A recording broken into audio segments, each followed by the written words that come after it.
Infinix Hot 60 Pro versus Tecno Pova 7. Marami nang nalilito kung ano nga ba talaga dito sa dalawang phone na to yung best 7,000 pesos ngayong 2025. Napakasulit kasi nilang dalawa. Like, mahihirapan ka talagang pumili. But this time, in this video, sasabihin ko sa inyo kung ano nga ba talaga yung mas better dahil nga i-compare ko sila pagdating sa build, display, performance, battery, and camera. In that way, malalaman ninyo kung ano nga ba talaga yung mas better fit and mas sulit talaga para sa inyo mismo. Alam naman natin, sa ganitong mga budget range, wala talagang perfect na smartphone. Yung tipong makukuha mo lahat ng gusto mo. Kaya naman, etong dalawang prototypes na review ko na to and nagamit ko na sila ng matagal. That is why kung nagbabala ka na bumili na isang 7,000 pesos sa smartphone, watch this video. Dahil nga sisimulan na natin ang battle comparison. In 3, 2, 1, let's go!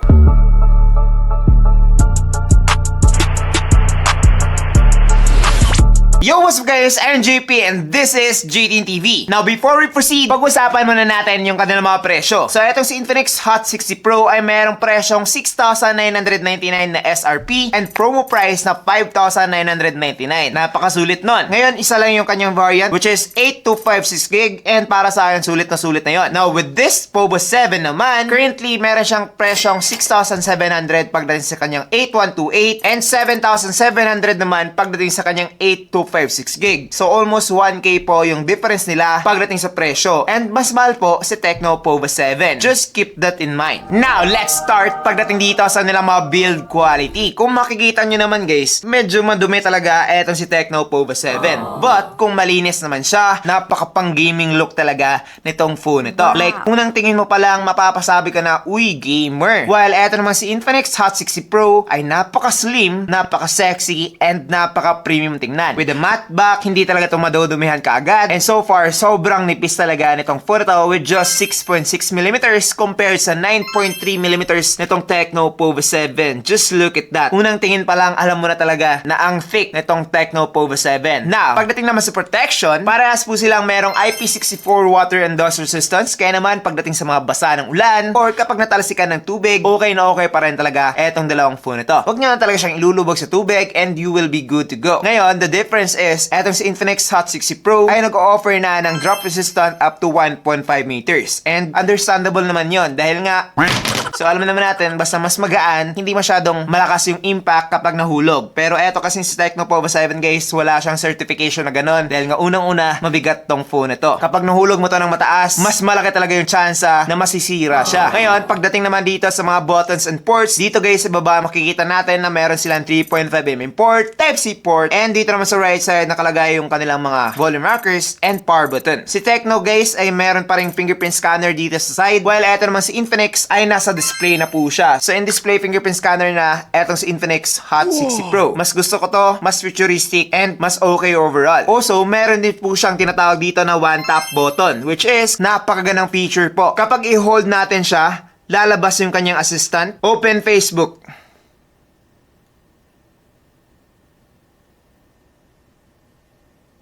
And kapag i-double click naman natin guys, meron kang maraming magagawa. Like open camera, ganun. O, di ba? Pwede ring flashlight. Oh, ang bilis. All in all, advantage talaga to na meron siyang one tap button dito. And also, kung camera guy ka naman, camera girl, pwede mo rin tong gamitin shutter button.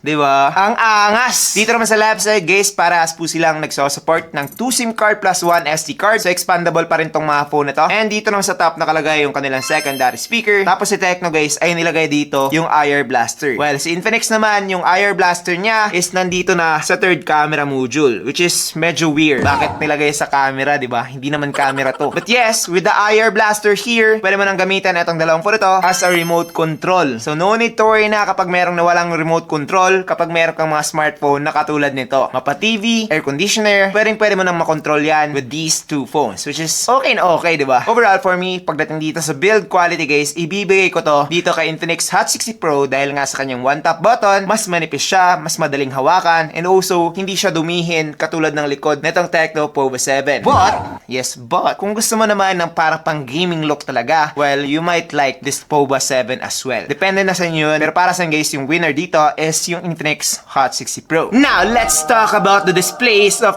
these two phones. So, etong dalawang phone na to guys ay merong same size na display, which is 6.78 inch. Ang difference lang is, etong si Tecno Povo 7 ay meron pa ring IPS LCD display with 120Hz only, and also 1080p lang din siya with just up to 500 nits na brightness. Napaka-low na brightness nun. Dito naman kay Infinix Hot 60 Pro, yes, same size lang sila, but meron siyang 1.5K resolution, napaka-sharp nun, 144Hz refresh rate, which is mas mabilis, and up to 1,600 nits na high brightness mode with 4,500 nits na peak brightness. Ganun kalupit yung display nitong Infinix Hot 60 Pro. Pagdating sa brightness guys, kaya niya pang talunin etong iPhone 15 Pro Max ko. Ganun kalupit yung display nitong Infinix Hot 60 Pro guys. Like, binugbog talaga si Tecno Povo 7 dito. AMOLED na, napaka-sharp pa, napakalit ng mga bezels. Dito kay Tecno Povo 7, ang lalaki ng bezels, especially nung pinagkumpara ko na silang dalawa. Pero kapag siya lang naman, okay lang naman siya. Parang masasabi ko na decent na rin. Pero, nung nagkatabi sila ng Infinix Hot 60 Pro, dun ko nasabi na, ay, ang layo pala. Ganun kalupit yung display na tong Infinix guys. Eto talaga yung pinaka-the best na nakita ko at this price point na 7,000 pesos. Also, etong si Infinix Hot 60 Pro ay meron ng Corning Gorilla 7i. That is why mas tough, mas matibay, and mas protected yung inyong display compare dito kay Tecno Povo 7 guys na walang ganun. Walang Corning Gorilla to. Hindi branded yung kanyang protection. So para sa akin, mas matibay talaga yung display nitong Infinix. So kung gusto mo ng mas better display, huwag ka na mag-isip pa. Go for the Infinix Hot 60 Pro. It is faster, brighter, and overall, a miles better display compared dito kay Tecno Povo 7 guys. Legit. Now, let's talk about the performance of these two phones. So dito guys, same na po sila na merong Android 15 and almost same lang din pagdating sa software or UI. Etong si Tecno ay merong iOS 15 while XOS 15 naman yung nadito kay Infinix. Pero guys, kung makikita nyo naman, same na same lang talaga yan sila. Sister company lang kasi itong dalawang phone na to. So mag-expect ka na kung ano yung nandito sa isa, ay ganun din yung nandito. Dahil nga parehas na po silang merong full Android. Iba-iba lang yung mga pangalan, pero yes, same na same lang talaga. Now, pagdating naman sa processor, etong si Tecno Povo 7 ay merong MediaTek Helio G100, while eto namang si Infinix Hot 60 Pro ay meron ng bagong-bagong MediaTek Helio G200. Now, parehas lang naman tong mga processor na to, 6 nanometer, tapos up to 2.2 GHz, and meron silang Mali GPU 7 MC2 pagdating sa kanilang GPU. Parang overclock version lang tong G200 ng G100. So, merong minor na difference guys. As you can see dito sa Antutu benchmark, eto si Tecno Povo 7 ay nakakuha ng 433,000, while eto naman si Infinix Hot 60 Pro ay meron ng 470,000. Wow. Kita nyo naman, di ba? Meron talagang difference when it comes to the performance, and the Infinix Hot 60 Pro takes the win. Mas smooth talaga to guys pagdating sa gaming, pagdating sa pagmumultitask, and dagdag pa natin na napakaangas ng kanyang display. That is why mas mag-e-enjoy talaga kayo sa pag-gaming and pagsusokmed using this phone. Like para sa akin guys, kung papipiliin lang ako pang gaming tapos pang social media, I would choose the Infinix Hot 60 Pro. Slightly better na yung kanyang processor, pero miles better yung kanyang display, which is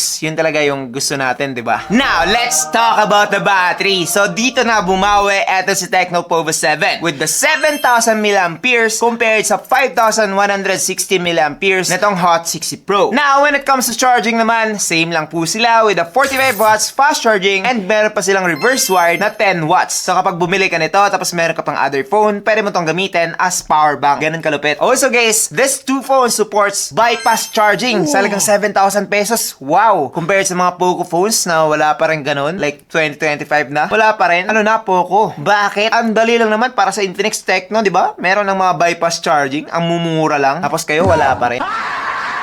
By the way, sa mga hindi nakakalam kung ano yung feature na yun, kapag nag-gaming kayo guys, tapos gusto nyo yung hindi masira yung battery nyo habang nag-charge, turn on nyo lang yon para direkta na kukuha ng power sa inyong mga socket, hindi na dadaan sa battery. Mas better yon kapag nag-gaming while nakasaksak, di ba? Ang angas. So overall, para sa battery guys, panalong-panalo talaga si Tecno Povo 7. Like, makakaabot ka talaga ng up to 2 days with this phone, while eto naman si Infinix ay around saktong 1 day ka lang dito. So kung gusto mo ng mas makunat, mas malaki, parang akin, I'll definitely go for the Tecno Povo 7. Now, let's talk about the cameras of these two phones. So eto guys, si Infinix ay merong 50MP main camera, while eto naman si Tecno Povo 7 ay merong 108MP camera. Sa kanya lang mga selfie naman, si Infinix po ay merong 13MP, while eto naman si Tecno ay merong merong 8MP selfie camera. Now, when it comes to the results guys, medyo nag-play ng role etong mga megapixels nila. Sa back camera po, para sa akin, mas better yung result ng Tecno Pova 7. Mas sharp, mas tama yung kulay niya, and also, mas okay talaga siya overall compared dito kay Infinix Hot 60 Pro. But, napaka-konti lang naman yung difference guys. Minsan nga, merong mga times na mas better din yung result ng Hot 60 Pro. That is why I can say na panalo talaga si Tecno pagdating dito. Sa selfie naman, close lang din yung battle nila dito guys. Pero I think mas okay ng konting-konti lang yung selfie camera ng Infinix compared dito kay Tecno Pova 7. But yes, pagdating sa color production, I think medyo lamang dito sa Tecno Pova 7 guys. Mas natural siya and mas maganda siyang tingnan overall compared dito kay Infinix Hot 60 Pro. Medyo saturated kasi ng konti yung result nitong Hot 60 Pro para sa akin guys. Now don't get me wrong, kahit na anumang piliin mo dito sa dalawang phone na to, panalong panalo ka na. Dahil nga, etong dalawang phone na to yung the best camera phone that you can get at this price point. Meron na tong mga 2K at 30fps, 1080p at 60fps sa video, and also supported na rin to ng EIS, which is magagamit natin kapag 1080p at 30fps. Yun po yung parang stabilized na yung video nyo, and napaka-smooth nun, hindi siya maalog, walang magalaw-galaw even though meron kang mga movement habang nagbe-video. That is why for me, napaka-goods na nun na feature. So kung kayo ay mahilig mag-video,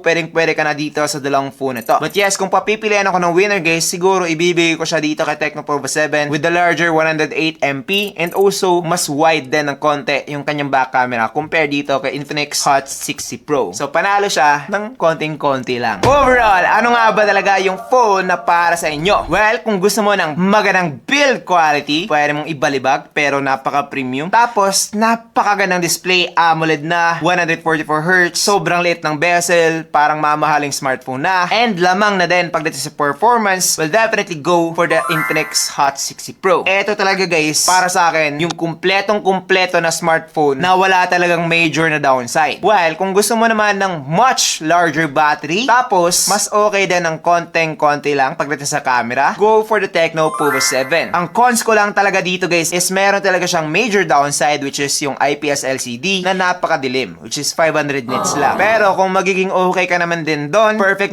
na rin to guys. Like, napakakunat ng battery, tapos meron pa siyang pre-call. Yes, meron tong feature na pre-link guys, which is kapag meron kayong other Tecno Pova 7 or Tecno Spark Go 2, makakatawag na kayo ng libre, walang bayad, walang subscription, and even walang SIM. Pwede mo nang magawang tumawag. So yes, napakaangas ng feature na yon. Kung gusto mo yon, makukuha mo lang yan dito kay Tecno Pova 7. Wala po yan dito kay Infinix Hot 60 Pro. But yes, yun lang naman, pumili lang kayo kung ano talaga yung gamit na gamit nyo. Palagi kayong tumatawag, gusto nyo yung libre, hindi na kayo magpapaload, especially kapag less than 1 kilometers lang naman yung tatawagan nyo, go na kayo dito kay Tecno Pova 7. Laking tipid. Pero kung palagi kayong nanonood ng movies, nagsusokmed, gusto nyo talaga yung napakaganda na display, go for the Infinix Hot 60 Pro. Hindi na talaga kayo magsisisi dito guys. Napakaganda talaga ng kanyang display. Promise. So, that's pretty much it for this video. I hope na nag-enjoy kayo. I'm JP and this is JTN TV. Thank you for watching and God bless. Bye-bye.